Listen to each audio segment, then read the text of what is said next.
We hear that a lot. When we think about this idea of seeing is believing, that means we're trying to base what we believe on evidence, right? We try to look around, we try to gather our evidence, we try to see what we can touch, what we can taste, what we can hear, what we can feel. We tend to zero in on the material things or the things that are immediately around us. And for the most part, that's typically a good thing for us to do. When we think about a lot of the different things that we have to deal with in our lives and in our day-to-day life, that's what we base everything on.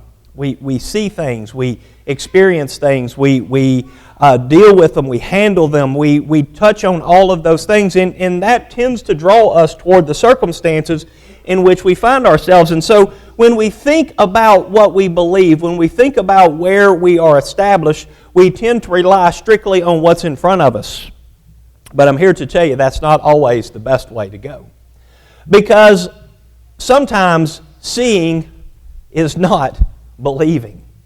When you go through the Bible and you start looking at everything that the biblical writers talk to us about, and they tell us about what Jesus talks about, what God has talked to us about through the prophets, and in fact what He has said to some people throughout biblical history directly, we have to recognize that there are plenty of times where what we see and what we have going on immediately around us is not the spiritual reality that we're dealing with. In fact, in 2 Corinthians chapter 5 and verse 7, Paul talks about the fact that we walk by faith and not by sight. And he's telling us there in that chapter, in that passage, that there are times when we're looking around and we're seeing things not as they are, but seeing things as they ought not be. And so when we think about what we do in our life, when we think about how we focus in on the things that are not spiritual, when we focus in on the things that are material, we quickly come to understand that too many times we are looking at the wrong things. And so what I want to talk about today is I want to talk about some of the wrong things that we are looking at, and I want to talk about how we get past looking at those wrong things and how we turn and how we focus on the right things. So when we focus on the right things, we start to understand the spiritual meaning and the spiritual value, and we start to help anchor ourselves in God. We start to anchor ourselves in Christ, and that helps us look past the things of this world so that we can aim for the things of the next. So there are three things I think we get wrong. There are three things I think we get wrong. And the first one of those three things is the fact that we look too much on outward appearances. If you turn to 1 Samuel chapter 16 and verse 7, we read in that passage there where Samuel has gone out and he's looking for a king. God tells him, go to the household of Jesse. And the future king is going to be there. And I'm going to paraphrase chapter 16 a pretty good bit here, okay? And so Samuel goes out and he's got the oil and he's ready to anoint, and he heads out and he goes to this household and he sees some of Jesse's sons. And when he is looking at Jesse's sons, he sees a couple of those guys and he says, man, these guys are tall. These guys are good looking. These guys are strong. These guys have a lot of power. They have a lot of charisma. And people are going to look at these guys and they're going to be inspired to follow. And so, Lord, I know you want this one, right? And the Lord tells him, nope, not that one. And so Samuel is a bit confused because they go through this process here, and Samuel doesn't understand what's going on. Why aren't we going for the one who looks great? I mean, remember, Saul was a good-looking king too, right? He was tall, handsome. People were drawn to him. People attracted to him. But if you go back a chapter, we read that God had rejected Saul because he wasn't doing what God wanted him to do. He wasn't behaving the way God expected and indeed demanded that a king of his people behave. And so he was rejected. Now remember, God didn't want them to want a king to begin with, right? He wanted them to follow God and not a king, but He relented and gave them what they wanted for. And remember the old saying, be careful what you wish for because you just might get it? Yeah, that's what happened.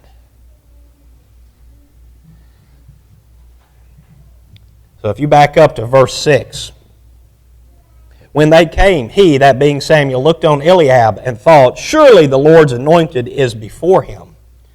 But the Lord said to Samuel, do not look on his appearance or on the height of his stature, because I have rejected him.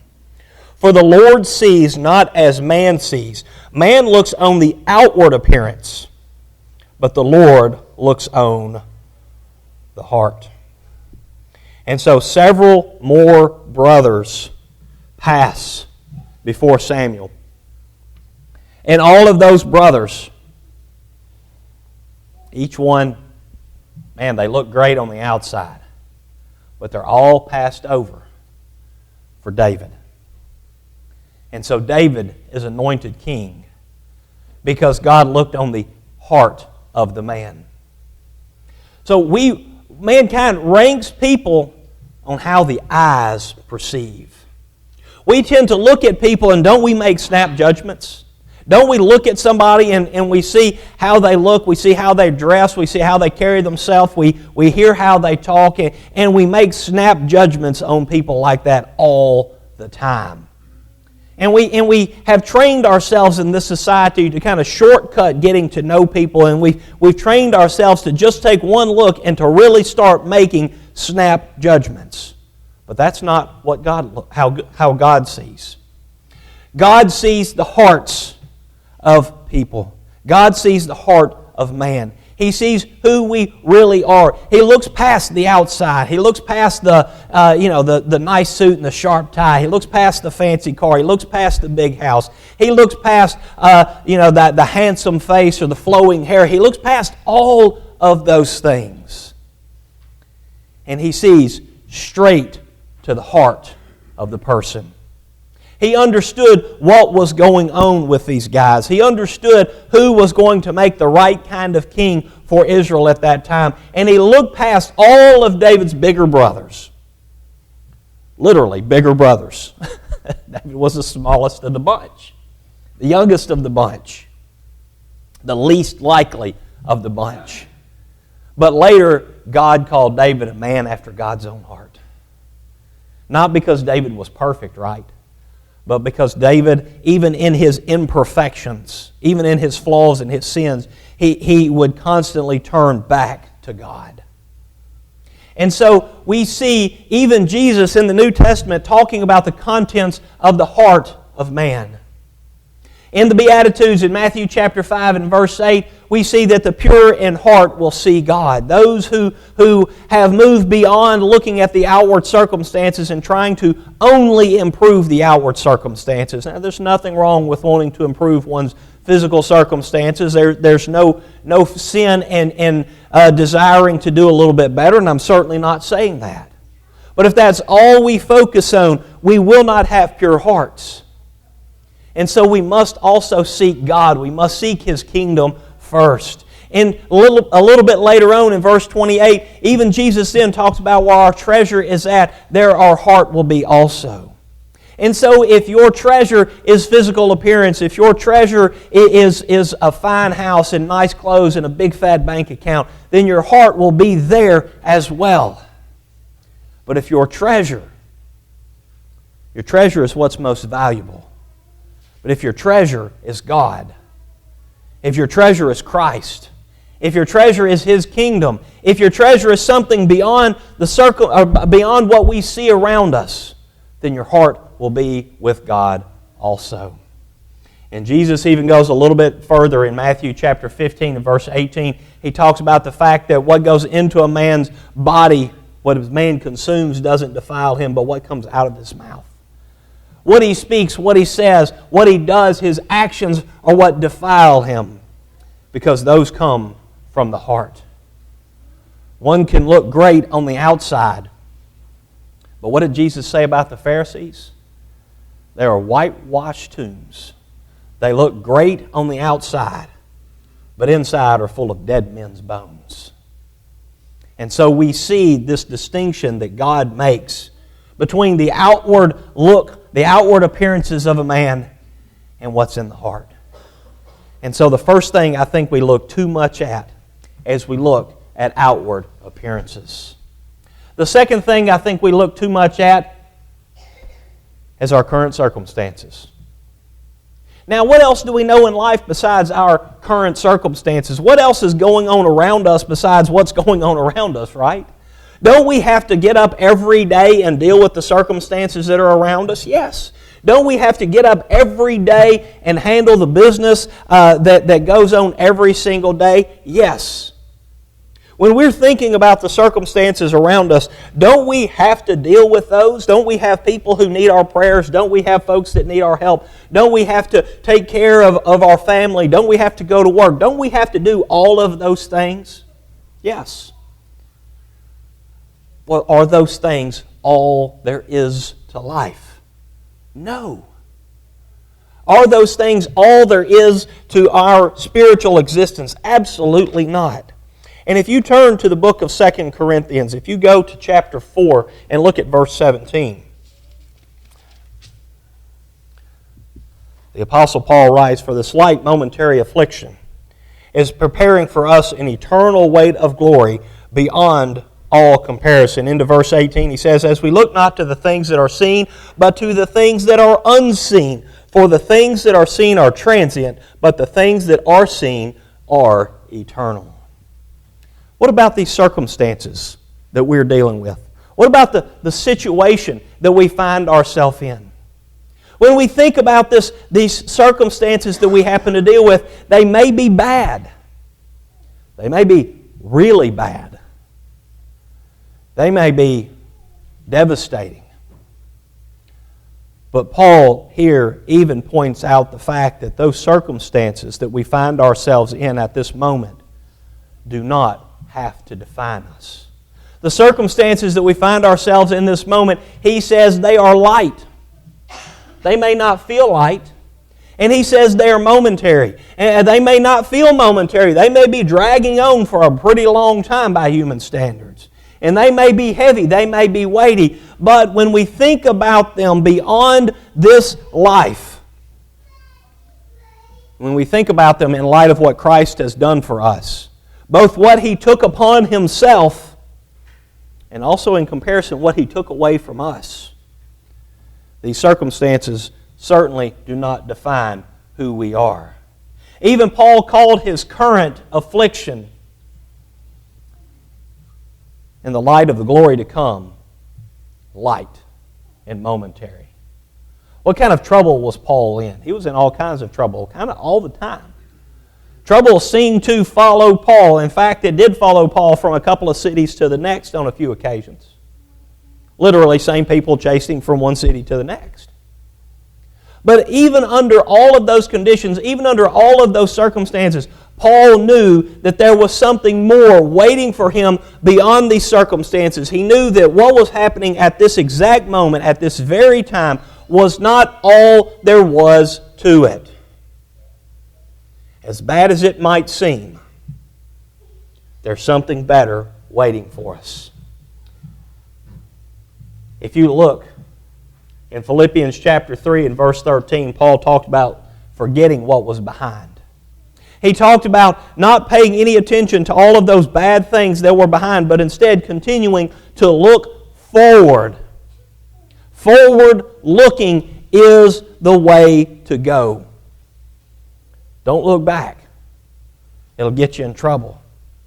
I always like to tell a story when I think about this passage of when I went to India. Oh man, it's been 20 years ago almost.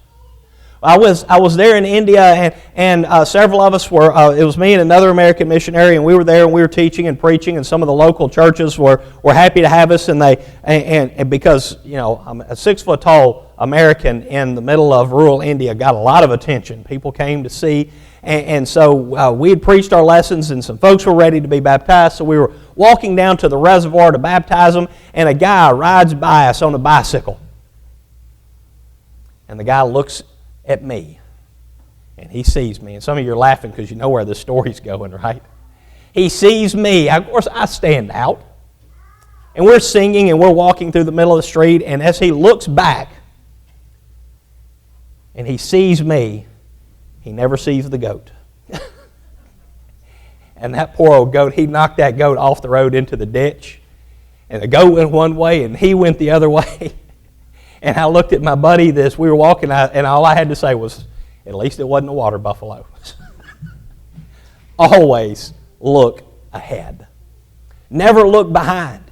There are some things that happen behind us that build us, that make us who we are. But those characteristics aren't defined, those traits of who we are aren't defined by those items. We are defined by God. We are defined by the gospel. We are defined by the salvation that we have. And so we continue to move forward. And in fact, Paul was even in prison when he wrote this. And he did not know at that point in time if he was going to live or if he was going to die. But whichever way, he said it was either time to go to heaven to be with Christ, or it was time to get back to work. And his current circumstances didn't define him. He wasn't just looking at those circumstances. What about what James says? In James chapter 1, verses 2 through 4, he talks about being blessed with all these various trials that we go through. How happy are you when you have to deal with all these problems? James didn't say happy. He said blessed. Count it all joy. Not joy because of what we're going through, but joy because of what those things will bring about. Maybe there's something you're going through right now that God has in mind for you right now to make you better equipped, better capable, better prepared for what comes next. Most importantly, prepared for heaven. Those trials do their work, and they refine us, and they bring us closer to God and can bring us closer to one another. But what else can we say about these circumstances? Sometimes they point us toward where we are and not just what we're going through. I think the third thing is sometimes we look too much upon our location. Where are you right now? And I'm talking about our physical location. We're right here in the middle of creation. We are right here on this rock that's spinning around the sun that God created and put us upon.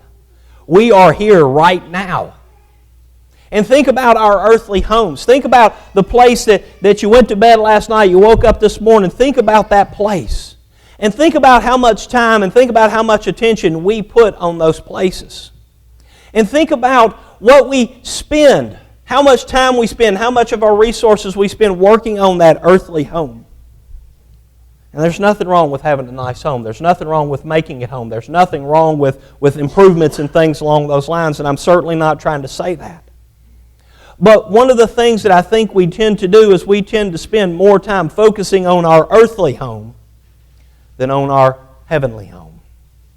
We tend to spend more effort maintaining our earthly home than we do preparing for our heavenly home. And if we're lucky, we may spend 100 years. I've seen a few folks make it beyond in this life.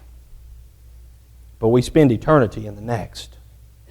And so we spend a lot of time on our earthly home, but how much time do we spend on our heavenly home?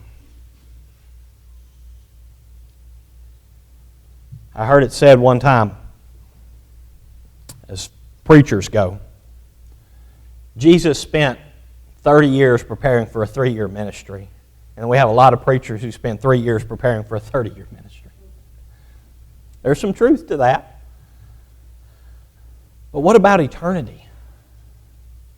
We should spend a lifetime preparing for eternity. And yet there are so many other things that stand in our way of getting ready for our heavenly home. There are so many other things that hold us back from spending time in the Word, from spending time in prayer, from doing all of these things. We look so much, too much, upon our physical location and completely ignore where we are going. Because we should be searching for something. And that something cannot be seen right now. That's something that is so important, cannot be seen right now, but yet it has been promised to us. And that is that home in heaven. Think about what Jesus said in John chapter 14, verses 1 through 3. He told His disciples, and this was just before His crucifixion, He told His disciples, I'm going to go and prepare this place for you. And after it's prepared, I'm going to come back and I'm going to take you there so you can be there with me, with my Father for all eternity. Jesus Himself promised us that.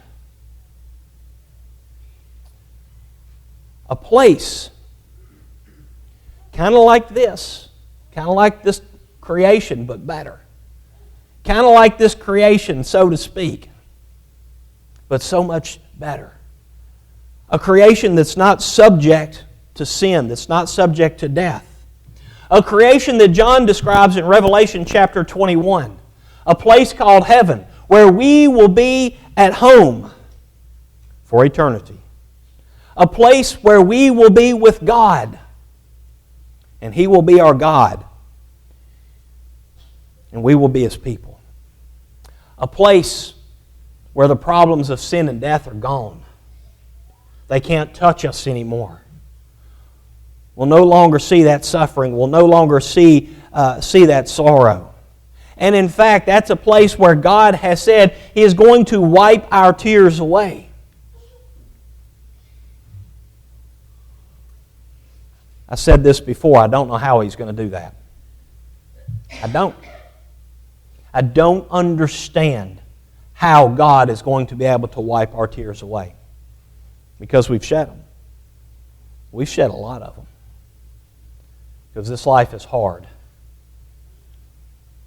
But this life will pass into the next.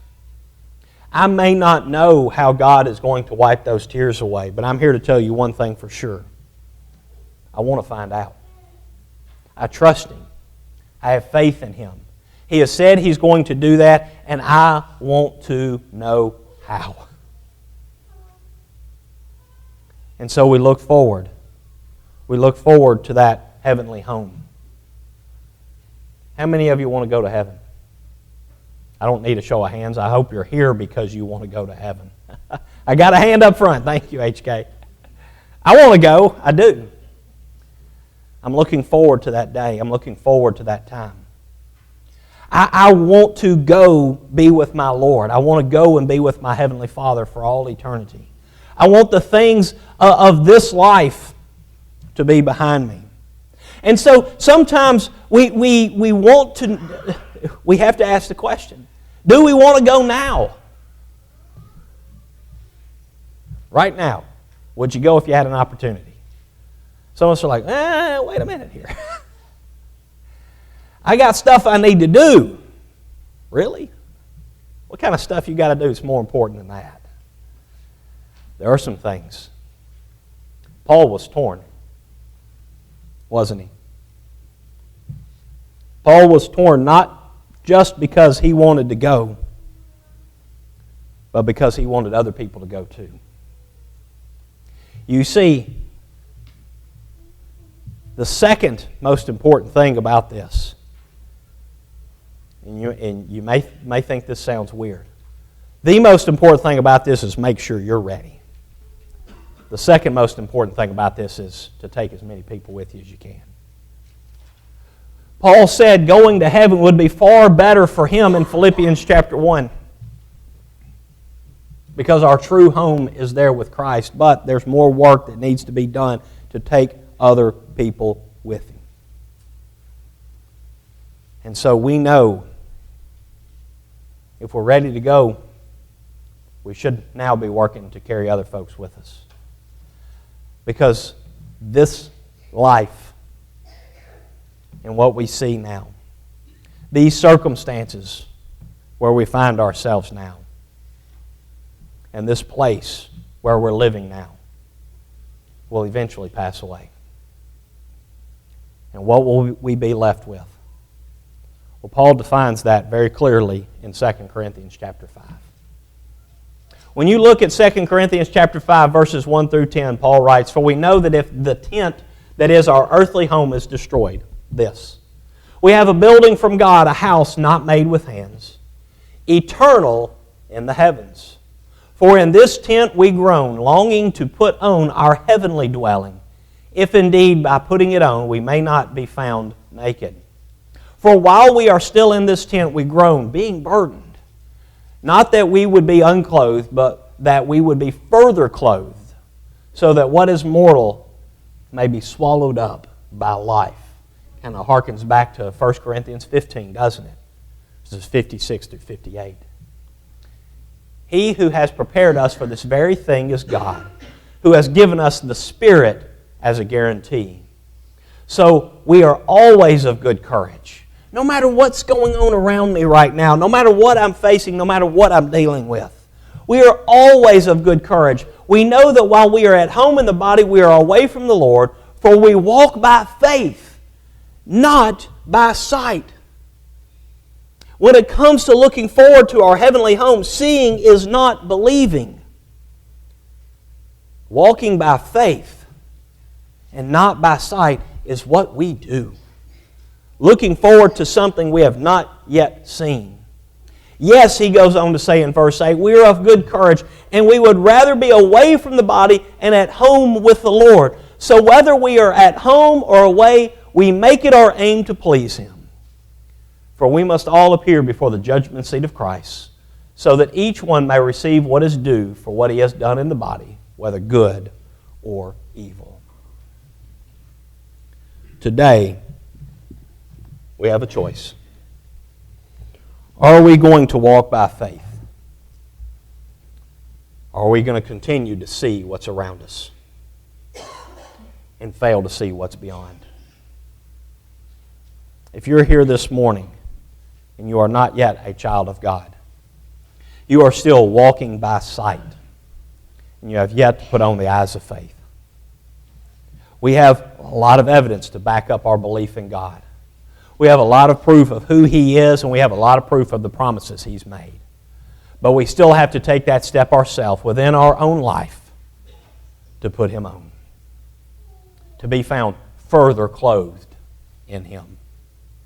If you're here today and you are a child of God, but you find the situations and the circumstances and the appearances and the locations and everything of this life have pulled you away from your Heavenly Father, and you need to get out from underneath those things, and you need to repent of those sins, and you need to get yourself back with God, restoring your relationship with Him, securing your place in heaven with Him. You can do that today as well. If you're struggling with anything in this life, and you need the prayers, the help, and the assistance of this congregation, we stand ready to help you and aid you in any way we can. If you're here and you have any spiritual need, why don't you come and meet me up front as together we stand and sing our invitation song.